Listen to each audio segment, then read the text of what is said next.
Welcome to salt and pepper. இன்னைக்கு நம்ம பார்க்க போகிறது பலாக்கொட்டை பெரட்டல். வாங்க எப்படி பண்ணுறதுன்னு பார்க்கலாம். பலாக்கொட்டை பெரட்டலுக்கு தேவையான இன்க்ரீடியன்ஸ் வெங்காயம், பலாக்கொட்டை வேக வச்சு தோல் உரிச்சு வச்சுருக்கேன்.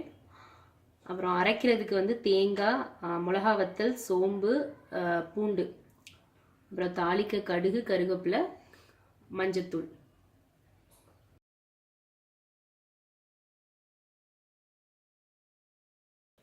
பாத்திரத்தில் 2 ஸ்பூன் எண்ணெய் ஊற்றிருக்கேன். எண்ணெய் காஞ்சதும் கடுகும் கருவேப்பிலையும் போட்டுடலாம்.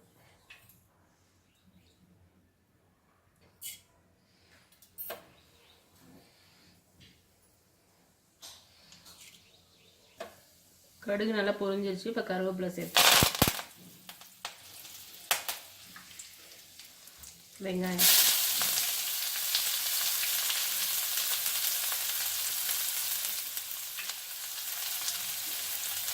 கொஞ்சமாக உப்பு சேர்த்துக்கலாம்.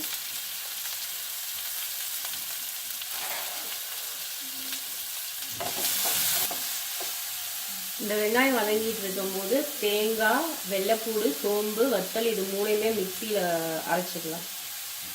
மஞ்சத்தூள் சேர்த்துருக்கேன்.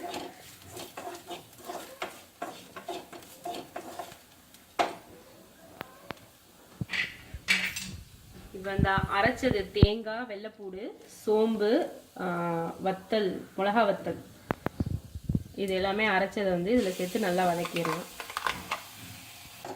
மிளகாப்பொடி இதில் சேர்க்க தேவையில்லை. ஏற்கனவே நம்ம மிளகா வத்தல் சேர்த்து தேங்காயோட அரைச்சிருக்கனால உங்களுக்கு இதில் அரைச்சதில் காரம் பத்தலை அப்படின்னா கொஞ்சம் மூளை வேணால் மிளகா வத்தல் தூள் வேணால் சேர்த்துக்கலாம் நீங்கள்.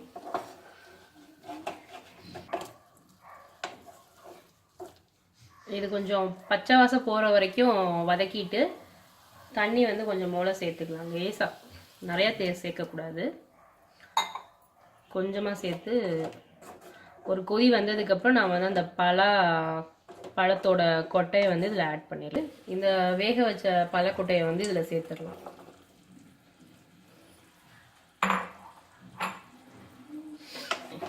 ரெண்டுமே நல்லா மிக்ஸ் ஆயிடுச்சு. அவ்வளோதான், ஸ்டவ் ஆஃப் பண்ணிடலாம்.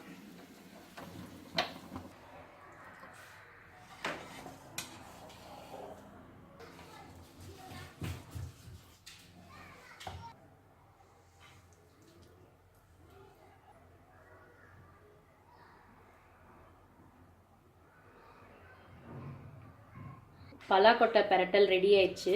நீங்களும் வீட்டில் ட்ரை பண்ணி பாருங்கள். பிடிச்சிருந்துச்சுன்னா லைக் பண்ணுங்கள், சப்ஸ்கிரைப் பண்ணுங்கள், பக்கத்தில் இருக்க பெல் பட்டனை கிளிக் பண்ணுங்கள். Thank you. Thank you for watching our channel.